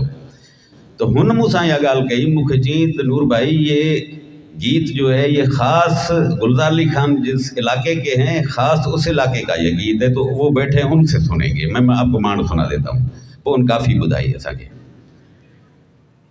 हाणे गुलजार अली खान जो जीअं नवाज़ खे ॾाढी सुहिणी ॻाल्हि कई, उहा सही ॻाल्हि आहे त हिकिड़ा गायक हूंदा आहिनि, ॿिया नायक हूंदा आहिनि। गुलजार अली खान गायक सां गॾु नायक हो, ऐं जो पंहिंजूं खोड़ सारियूं बंदिशूं ऐं सिंधी में रेयर बंदिशूं जेके आहिनि उहे तव्हांखे मिलंदियूं। ख़ैर मोहम्मद ख़ान माड़ेचे जूं कुझु मिलंदियूं, हिकु ॿ बंदिश मिलंदी। उन खां पोइ वरी असांखे गुलजार अली खान जो सिंधी में बंदिशूं मिलंदियूं। घटा गंगोर थी, हलिया मोर थी, तुंहिंजी विख विख मथां वञा मां घोर थी, शायदि लतीफ़ हैदर जी शाइरी आहे। त इहा बंदिश बि गुलजार अली खान जी सिंधी में कंपोज़ कयल हुई। ऐं बाक़ी घराणा जेके आहिनि असां वटि, उहा तव्हांखे ख़बर आहे, उहे पूर्वी ज़बान में मोस्टली बंदिशूं ॻाइनि था, पंहिंजे ॾाॾनि जूं परॾाॾनि जूं, उन्हनि जा हवाला ॾेई। त जेको असां वटि जेका सिंध जी मौसीक़ी आहे, ऐं सम्झां थो त उन ते कमु करण खां हिननि घराणनि अवॉइड कयो आहे। अॼु इहा ॻाल्हि तव्हां सां माना बिना कंहिं झझक जे रखणु चाहियां थो। उहो उनजो सबबु मूंखे फ़क़ति इहो नज़र थो अचे त उहे सभु सन ऑफ सॉइल न हुया, उहे माइग्रेटेड हुया। हाणे काफ़ी कलाम ताईं त हुननि सम्झो त बाबा हीअ सिंधी माण्हू ठीकु आहिनि, काफ़ी कलाम सूफ़ी शाइर हुयो उहो ठीकु हो, उन्हनि ताईं त उन्हनि कमु कयो। पर जेको बुनियादी कमु हो क्लासिकल वारो, बंदिशनि वारो, उहो हिते जे घराणनि उन खां अवॉइड कयो, उन खां परहेज़ कई। ऐं उहा मूंखे ॼाणी वाणी लॻंदी आहे, छाकाणि त उहो हिकिड़ो महिनत तलब कमु आहे। जेकॾहिं को माण्हू मंज़ूर अली ख़ान जहिड़ो माण्हू न करे त पोइ केरु करे। जेके असां वटि मौसीक़ी जा हवाला आहिनि, मखदूम तालिबुल मौला जी उन जे मथां शफ़क़त हुई त हुन ज़मानी ट्रोड़ी ठाहे छॾी। उहो फ़क़ति इन करे त मखदूम साहिब खे ख़ुशि करण जे लाइ। मखदूम मोहम्मद ज़मान नालो हुयो, तंहिं करे ज़मानी ट्रोड़ी ठही वई। त पोइ बाक़ी लतीफ़ जा जेके राग हुया उन्हनि खे बंदिशनि जे तौर ते छो न महफ़ूज़ कयो वियो? उहो करणु खपे हा। ईअं उन फ़नकारनि उन खां अवॉइड कयो। असां उन मुख्य जेको किरदारु हो उहो उन घराणनि जो हुयो, जेके बि असां वटि रिकग्नाइज़्ड घराणा आहिनि। ऐं असां वटि मतिलबु जेको आम माण्हू आहे उनखे बाबा ही काफ़ी कलाम ताईं आहिनि, तंहिं करे ऐं शागिर्द जेके आहे, जेकॾहिं ॿियो को माण्हू अचे थो हुननि जी कम्यूनिटी खां सवाइ, उन ते हिकिड़ो इल्ज़ाम हूंदो बाबा हीअ त अताई आहे, माना उहो घटि आहे। छो त ही कम्यूनिटी जेका आहे, ऐं हिकिड़ी ईमानदाराना जी ॻाल्हि करणु चाहियां थो त पाण जेके बि मुख़्तलिफ़ ज़ातियुनि वारा वेठा आहियूं, असांजो हिन कम्यूनिटी सां, मंगणहार कम्यूनिटी सां स्पेशली असांजो ॾाढो माना ग़लति बिहेव आहे। असां हिननि खे भाट बि चऊं, भान बि चऊं, लंघो बि चऊं, इहे सभु तंज़िया चऊं, गार जे तौर ते चऊं, पर मूंखे ॿुधायो त कहिड़ी कम्यूनिटी आहे जंहिंखे सुर जहिड़ी हसीन शइ फितरत जे तरफ़ां नसीब थी हुजे। उहा न कंहिं बरोच खे आहे, न कंहिं समाट खे आहे, उहा आहे त इन्हनि मंगणारनि खे आहे। हाणे उन्हनि खां त आउं इन हवाले सां सम्झां थो, जंहिंखे चवंदा न मंगणार जो ॿारु रोए बि सुर में, उहो छो? उहो इन करे त बाय ब्लड उन्हनि खे नेचर जे तरफ़ां इहा गिफ्ट अता थियल आहे, उहे गिफ्टेड आहिनि। त असां माण्हू हिननि माण्हुनि खे जेको हीच नीच सम्झूं था, असल में इहो असांजी सोच आहे। असां वटि त साज़ अदाही तबला ई आहे। तबलो मौसीक़ी जो अहम तरीन साज़ आहे। ढोलक, नाल, इहे सभु पोइ आहिनि, सभिनी खां पहिरीं तबलो आहे। हाणे उहो जेकॾहिं असां वटि गार तौरु हुजे, असां चऊं था त बाबा असां हिकिड़ो को हवालो असांखे बोन जे दड़े मां मिली वियो त जो साज़ कहिड़ो मिलियोसीं, बोड़ींडो मिली वियो, या उहा नाचणी मिली वई, या चऊं था त राजा जो जेको कंध कपायो राय ॾियाच, उहे असां वटि रेयर आहिनि। ईअं तव्हां हींअर अफ़गानिस्तान जूं कहिड़ियूं हालतूं ख़राबु आहिनि, तालिबान वेठा आहिनि, पर कंहिं घर में ॻोल्हा कंदो त बाजो बि मिली वेंदो। इहो मसइलो कोन्हे को। मामिलो इहो आहे त अवाम वटि, आम माण्हू वटि तव्हां जे उन कम जो तसवुरु कहिड़ो आहे। आम माण्हुनि में त असांजो इहो फ़नगार तौरु इस्तेमालु कयो वञे थो। अदाही ठुमरियूं पियो हणे, माना कूड़ पियो हणे। वॾो उस्तादु आहे, माना ठग आहे। 13 ताली, औरत खे चवंदा 13 ताली, इहे सभु जेके तंज़िया ऐं गारियूं असां उन ते ठाहे छॾिया आहिनि। असांजो समाज जेको आहे उहो आर्ट लवर फन जो सां प्यारु कंदड़ आहे ई कोन को। इहो इन्हनि माण्हुनि जो कमाल आहे जिन पंहिंजूं ज़िंदगियूं ॻारे छॾियूं। ऐं तव्हां हिकिड़ी शइ ॾिठी, इहे फ़नकार हुआ, उहो टाइम हुयो न ॾिसंदा हुआ त बाबा ही माण्हू क्लासिकल ॿुधनि था या नथा ॿुधनि। ब्लेसिंग थींदी हुई, साज़ रखिबा हुआ, सभिनी खां पहिरीं उहो फ़नकार का न का बंदिश ज़रूरु ॻाईंदो। सादड़ो फ़नकार आहे, उनखे बंदिश बि यादि कोन्हे त ढोलक वारो ऐं बाजे वारो या बैंजे वारो को न को 5 मिंट सोलो वॼाईंदा हुआ। उहो छो? उहो फ़क़ति इन करे हिकिड़ो त हू माण्हुनि खे ॾिसंदा हुआ त माण्हू उन में इंट्रस्टेड केतिरा आहिनि, ॿुधणु छा था चाहिनि। ऐं ॿियो इहो त माण्हुनि जा कन हेराईंदा हुआ त तव्हां हीअ शइ बि ॿुधो। इहा हिकिड़ी ॼाणी बाणी कोशिशि हुई। ऐं हाणे हीउ ज़मानो आहे, उहा ब्लेसिंग थिए थी, जेसि ताईं फ़नकार अचे थो उहो जेको सोलो वारो टाइम आहे उहो असांजो फ़नकार ज़ुल्फ़ संवारींदे गुज़ारे थो, उहो परफॉर्म नथो करे, उनखां अवॉइड कयो अथसि। मौसीक़ी जी मौजूदा जेका सूरत हाल आहे उहा का सुठी कोन्हे को। उन में आउं सम्झां थो त जेको अख़्तियार साईं वेठो आहे, जेको आहे उनजो स्टार्ट आहे, बुनियादी सुर जेको आहे उनजो फैलाव कीअं थींदो आहे, उनजो टिकाव कीअं थींदो आहे, उनखे वुसत कीअं ॾिबी आहे, उनजी कुशादगी कीअं हूंदी आहे, उहो असरु कीअं छॾे। असांजो फ़नकार उते ई कोन थो टिके, उनखे भॼ हूंदी आहे। अॻु जे ही जेके फ़नकार गुलज़ार अली ख़ान जे ज़माने जा हुया, गुलज़ार अली ख़ान हुयो या उनजा हम असर जेके जेन्युइन फ़नकार हुआ, उन्हनि वटि फ़न पहिरीं हो, रोज़ी रोटी पोइ हुई। ऐं हिन वक़्तु असांजे फ़नकार वटि रोज़ी रोटी पहिरीं आहे, फ़न पोइ आहे। इहो फ़र्क़ु आहे बुनियादी असांजी मौसीक़ी जी बर्बादी ऐं तबाही जो। ऐं हाणे असां वटि तव्हांखे कवाल, असांजो एॾो ख़ूबसूरत जेको भक्ति अंग हो, असां वटि एॾो ख़ूबसूरत जेको सदारंगी सूफ़ी ॻाइणु हो, खुलियो मैदानी ॻाइणु, उहो किथे आहे? उहो ख़तमु थी वियो। हाणे उनजी जाइ ते असां कवाली करियूं था। जॾहिं था पियूं छा आहे? कवाली आहे। ऐं उहो असां उन ते लखें रुपया लुटायूं था वेही, हल त कंहिं महकदे में हलूं, उहो छा आहे? उहो कवाली आहे। तव्हां पंहिंजो नुसरत फ़तेह अली ख़ान जो कमु कहिड़ो हुयो? नुसरत फ़तेह अली ख़ान पंजाब जो जेको फ़ोक हो उनखे नए अंदाज़ सां खणी निखारे खणी आयो, सॼी दुनिया ते उन राज कयो। असां पंहिंजे वॾनि जे विरसे खां गाफ़िल थी असां ॿियनि जे पोयां लॻी पिया आहियूं। जेकॾहिं इहो असां वटि, इन जो मतिलबु ई इहो आहे त असांखे पंहिंजे आर्ट ते, पंहिंजी कला ते, पंहिंजे कम ते भरवसो न आहे। जे भरवसो हुजे त असां करियूं। असुलु ॻाल्हि इहा आहे। हाणे गुलज़ार अली ख़ान सां उहो डिस्क्लोज़ गुलज़ार अली ख़ान वरी तमामु पोइ थियो। पहिरीं मूं हुनखां पुछियो, मुंहिंजो उस्ताद तव्हां, छो त काइनात जो हिकिड़ो साइंसी उसूल आहे त हिकिड़ियूं शयूं ॿियनि शयुनि मां मुतासिर थियनि थियूं।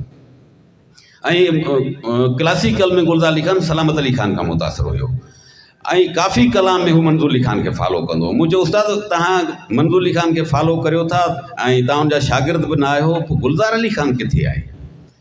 मूंखे चवंदो मूंखे पेट कराए थो। मां चयो पेट कराए थो, उहो तव्हां पंहिंजो करे बि करे सघो था। मूंखे चई पोइ भला मूंखे शाइरी यादि कराए। मां चयो केसि ताईं तव्हां दरगाहुनि ते ॻाईंदो? तव्हां जदीद शाइरी कंपोज़ करियो, ॻायो, अदबी महफ़िलुनि में अचो। चई मूंखे शाइरी यादि करायो। उनखां पोइ फराज़, परवीन शाकिर, अकबर मासूम, बख्शण मेहराणवी, इक़बाल रिंद, साईं मासूम सांगड़ाई, शेख अयाज़, उस्ताद बुखारी, इहो सभु जेको उस्ताद जो कमु पियो आहे उहो सभु पोइ जो आहे। शाइरी असां यादि पे कराई, कमु उस्ताद जो हुयो। पर उते हुन माण्हू जे कम जो कमाल इहो हो त उते केरु बि गुलज़ार अली ख़ान जे वेझो कोन्हे, फ़क़ति गुलज़ार अली ख़ान अकेलो पंहिंजे कम में धार बीठो आहे। तव्हां हुनजो ऐं उन्हनि रागनि में जेको सिंधी मौसीक़ी में, सिंध में अॻु में कंपोज़ शयूं थियूं ई कोन हुयूं, गुलज़ार अली ख़ान उन्हनि रागनि में कयूं कंपोज़िशन्स। मूंखे नथो यादि अचे शिकायत जो हिकिड़ो गज़ल हो, धरती छा छा दान करे बि बहादुर कौंस में थियो, ऐं उहो मूं कंहिं गवई खां, कंहिं ॻाइणे खां न ॿुधो आहे। हिकिड़ी लतीफ़ साईं जी वाई बठियार में थी हुई, उहो इलाही रेर रागनि में। ऐं हुनजे इल्म जी त कमाल इहो हो, ख़ाली त घड़ो बि उहो वॼंदो आहे जेको ख़ाली हुजे, हू ॻाल्हाईंदो कोन हुयो। मूंखे ॿुढड़े साईं हिकिड़ो दफ़ो चयो त मां, मूं वटि भात खंडे जो संगीत पियो आहे। मां, उहो वॾो सम्झदार माण्हू आहे ॿुढड़ो साईं, चई त मां वञी संगीत खोले उतां रेर राग जेके न ॿुधल या विरले ॿुधल उहे खणी ईंदो हुउसि। पोइ चवंदो हुउसि उस्ताद भला हीउ राग आहे हिकिड़ो? चई हा भाई इहो बि आहे। पोइ इहो तव्हांखे यादि आहे? चई यार हुन माण्हू जी नेठाई जी हद या हूंदी त चवंदो शाह साहिबु मिड़ई थोरो यादि आहे। ऐं जॾहिं ॻाईंदो हो त चई जेका संगीत में बंदिश हूंदी उहा ई ॻाईंदो हो। कॾहिं कॾहिं ईअं थींदो हो त उहे रेर राग जेके हुआ, अछूप राग हुआ, उन्हनि मां ॿी बंदिश बि ॿुधाईंदो। चवंदो जोड़ो बि यादि आहे। अब जोड़ो छो? चई बाबा उस्ताद सेखारींदा चवंदा तव्हांखे हिकिड़ी बंदिश जो यादि हुजे ऐं तव्हां खां अॻु में कंहिं फ़नकार ॻाए वञे उन ई महफ़िल में वरी तव्हांखे फरमाइश थिए तव्हां साॻी बंदिश ॻाईंदव छा? तव्हांखे पोइ बि अख़लाक़नि ॿी बंदिश ॻाइणु घुरिजे न। त गुलज़ार अली ख़ान जो पर हालतुनि जे ॿियो जेका घराणनि जी पॉलिटिक्स हुई, सियासत हुई, उस्ताद गुलज़ार अली ख़ान उन जे वर चढ़ियल माण्हू हो। छो त उनजो को ख़ानदानी पस मंज़र कोन हो वॾो। उनजो हिकिड़ो भाउ जेको बेहद बाकमाल आर्टिस्ट हो रहीम बख्श ख़ान, उहो जवानी में गुज़ारे वियो ऐं उस्ताद गुलज़ार अली ख़ान अकेलो थी पियो। हिते गवालियार ख़ानदान जेको उनजी डोमिनेंसी सिंध जी मौसीक़ी ते उनजी रही आहे, हुकूमत उन्हनि जी रही आहे, हाकमियत उन्हनि जी आहे। तंहिं करे उहे कंहिं बि तरह सां ॿिए कंहिंखे जाइ ॾियण लाइ तयारु न हुआ। ऐं गुलज़ार अली ख़ान नवाज़ कुंभर शाहिद वेठो आहे जॾहिं उस्ताद गुलज़ार अली ख़ान खे लतीफ़ अवार्ड मिलियो हो त उहा उन्हनि जा राया छा हुआ, उहा केतिरी बदतमीज़ी थी हुई, उनजो नवाज़ शाहिद आहे। ऐं उहा ॻाल्हि असांखे बि यादि आहे, नवाज़ ई अची मूंखे ॿुधायो त हू इन माना थोरो हालतुनि में, पर हिकिड़ो माण्हू हो विया उॾामी कख पिड़ तां पाण न चुरे वांगुरु बीठो हो त भाउ कख उॾामी वेंदा पर पथर पंहिंजी जाइ ते क़ाइमु हूंदो। गुलज़ार अली ख़ान ईअं बीठो रहियो, हुन सां ज़्यादतियूं पंहिंजे आर्टिस्टनि कयूं, पंहिंजे हल्के कयूं, वक़्तु कयूं। पर मूंखे हिकिड़ो दफ़ो चयो हुई त नूर साईं आउं तोखे पंहिंजी फैमिली जो भाती सम्झंदो आहियां, फ़र्द आहीं। रजब मुंहिंजा भाउ आहिनि ऐं रजब जे नाले चयो त हिन खे चओ त मूं हीउ सिखे, आवाज़ु अहिड़ो आहे जो हीउ 6 महीना मूंखे ॾिए त चङनि भलनि खे उथारे छॾे। ऐं मूं पोइ रजब खे इहा गुज़ारिश कई, मुंहिंजो यार उस्ताद हीउ चवे थो, मूंखे चई त बाबा बादशाह माण्हू आहे, आउं पॉप म्यूज़िक ॻाईंदुसि। ऐं पोइ उहो जेको पॉप म्यूज़िक जो ज़मानो उहो बि गुज़री वियो, उस्ताद जहान छॾियो। हर नसीब जी ॻाल्हि आहे, हुनजे नसीब में न हो, न वठी सघियो जेको हुन ॾियणु पिए चाहियो। पोइ मूंखे मिलियो हिकिड़ो दफ़ो उस्ताद जी वफ़ात खां पोइ, मूंखे चई त नूर साईं बाबा वियो हलियो, ऐं कोशिशि कंदुसि त बाबा जो कमु जेको आहे हुनखे वधायां। मूंखे तकलीफ़ हुई त मुंहिंजो यार हुन दरवेश जी ख़्वाहिश पूरी न थी सघी। मुंहिंजो रजब साईं तव्हां जॾहिं उस्ताद हयाती हो तॾहिं तव्हां कुझु कयो कोन, ऐं हाणे तव्हां उन महिल तव्हां पाप जे पोयां हो, हाणे गुज़ारे वियो, हाणे निकिता आहियो सवाबु ॻोल्हणु, हाणे त मिलणु मुश्किल आहे। त ईअं ई उस्ताद सां जी फैमिली जेका आहे उहा, उनजा 3 पुट आहिनि, इनायत अली आहे, रजब अली आहे, विलायत अली आहे। उहो हिकिड़ो अलमियो आहे तारीख़ जो त तव्हांखे वॾनि बुज़ुर्गनि, वॾनि औलियाउनि ऐं वॾनि गायकनि जे घर में उहा रोशनी नज़र नथी अचे। ऐं औलियाउनि जा, बुज़ुर्गनि जा वारिस बि सिर्फ़ु चंद जे पेतियुनि जा जेके आहिनि उहे वारिस ज़रूरु आहिनि, पर उन्हनि जो जेको फ़िक्र हो, उन्हनि जी जेका सोच हुई, जेका आलमगीरत वारो जेको कमु हो, उहो उते नसीबी कंहिंखे कोन थियो। ईअं ई गवयनि जे घरनि में थियो। शायदि इहा का रमज़ आहे, राज़ आहे जेका आउं सम्झण खां क़ासिर आहियां। ॾाढो ज़बरदस्त कंपोज़र हुयो विलायत अली, ऐं आउं यकीन कयो हाय जवानी झूटोड़े या उस्ताद जूं ॿियूं जेके शयूं आहिनि, विलायत अली जी कंपोज़िशन आहे। हिकिड़ो ताड़ियूं हिन माण्हू लाइ थी वञनि। पर हिन दरवेश खे जी उस्ताद जी पग ॿियनि ते हुई। वॾे माण्हू जे घर में पैदा थियणु तमामु वॾो मसइलो इहो आहे त माण्हू खे हुनजो भरम बि रखिणो पवंदो आहे, ऐं भरम उहो रखंदो जंहिंमें वरी ताक़त हुजे। ऐं हीउ माण्हू उस्ताद पंहिंजे क़ब्रस्तान खे छॾे करे पंहिंजी तदफ़ीन पंहिंजे अङण ते कराई। हू सियाणो माण्हू हो, ऐं आउं सम्झां थो उन दौर जो हिकिड़ो सचो माण्हू, हर सचो माण्हू पंहिंजे दौर जो वली हूंदो आहे, आउं तीअं सम्झां थो। ऐं हू सचो माण्हू हो, तंहिं करे आउं उनखे सम्झां थो त हू वली माण्हू हो, हुनखे ख़बर हुई त हीअ सभु हलिया वेंदा। पर हिन दरवेश ते उस्ताद जी पग हुई, हीअ हितां कराची वञी पहुतो। उहो ॾींहुं अॼु जो ॾींहुं वेठो आहे, ईमानदारी सां पुछोसि का हिकिड़ी कंपोज़िशन करे सघियो आहे? न। जेकॾहिं तव्हां सम्झो था त दुआ सां ऐं मुरादबंदी सां मिली सघे थो त बेमुरादी सां फुरिजी बि सघे थो। आउं इहो सम्झां थो। रजब अली आहे, उहो न सिखी सघियो, उनजो जेको हाल आहे जीअं ॻाए थो उहो जीअं ज़मानो ॻाए थो। पर गुलज़ार अली ख़ान जा पुट जेके आहिनि, उन्हनि मां जेका असांजी एक्सपेक्टेशन आहे, असां गुलज़ार अली ख़ान खे जीअं ॿुधो असां उहा असांजी उञ केॾांहुं वञे। असां त प्यासा माण्हू आहियूं, असां त बुखायल माण्हू आहियूं। उहा बुख असांजी किथां पूरी थिए, उहा उञ किथां पूरी थिए। उहो जॾहिं हिननि ॾे नज़र था करियूं त हीअ कतन उन कम खां लातालुक आहिनि। तव्हां जेकॾहिं आम फनकार आहियो, मिड़ई अताई आहियो, लई मां लठ बणी निकिता आहियो, तव्हां ते मयारी कोन्हे, पोइ ज़बरदस्त पोइ ॿिया बि सभु बाजे ते तरक़ी उस्ताद थिया वेठा आहिनि, अवां बि उस्ताद आहियो। इनायत उस्ताद गुलज़ार अली ख़ान जे सॼे कम जो अमीन इनायत आहे, छाकाणि त उहे शयूं जेके पब्लिक न थियूं, उस्ताद पब्लिक जे साम्हूं परफॉर्म बि न करे सघियो। ज़ाहिर आहे हू रियाज़ी माण्हू हो, जंहिं मरण घड़िया मरण खां अधु कलाक अॻु में चयो हो त मूंखे टाइम ॾियो त रियाज़ कंदुसि, ऐं रियाज़ करे आख़िर में जमालो ॻाए 15 मिंट खां पोइ वफ़ात करे वियो हो। उन जूं जेके बि शयूं रियाज़ में हूंदियूं उहो तबलो त इनायत वॼाईंदो हो न, उन्हनि सभिनी शयुनि खां बाख़बर त इनायत हूंदो, सम्झदार सभिनी खां वधीक उहो हूंदो, उन कम जो अमानत बि इनायत वटि हूंदी। पर उन जो इनायत बि अमानतदार, ऐं क्लियर चवां थो, मुंहिंजा दोस्त आहिनि, भाउ आहिनि, ऐं आऊं उन्हनि खे पंहिंजो फ़र्ज़ु सम्झां थो, पर उहो इनायत जेको आहे उहो उन कम खे जी बि वारसी न करे सघियो, या असांजी बदनसीबी आहे, मौसीक़ी जी बदनसीबी आहे। उस्ताद गुलज़ार अली ख़ान जे सुरमंडल खे लतीफ़ साईं चयो त इहे भाननि भेर जो कीनर कीरे टंगियो, इहो मंगणहारनि जो वड़ ई कोन्हे जो कीनरो जेको आहे उहो किली में टंगियो पियो हुजे। मंगणहारनि जो वड़ त आहे तव्हांखे रियाज़त करणु, महिनत करणु। इहे भाननि भेर जी कीनर कीरे टंगियो, सुहारे सुबुह सी विझी वेठे वेर। जे तूं हुन सां रियाज़ नथो करीं त तूं हुन हसीन शइ सां, सूंह वारी शइ सां दुश्मनी कयो वेठो आहीं। सुहारे सुबुह सी विझी वेठे वेर, तोखे चवंदो केरु कीरत धारा मंगणो। जे अॻु तो किरत छॾे ॾिनी त तोखे मंगणहार केरु सॾींदो। लतीफ़ वटि मंगणहार को आम माण्हू थोरी आहे, उहो त कलाकार आहे, उहो त फ़नकार आहे।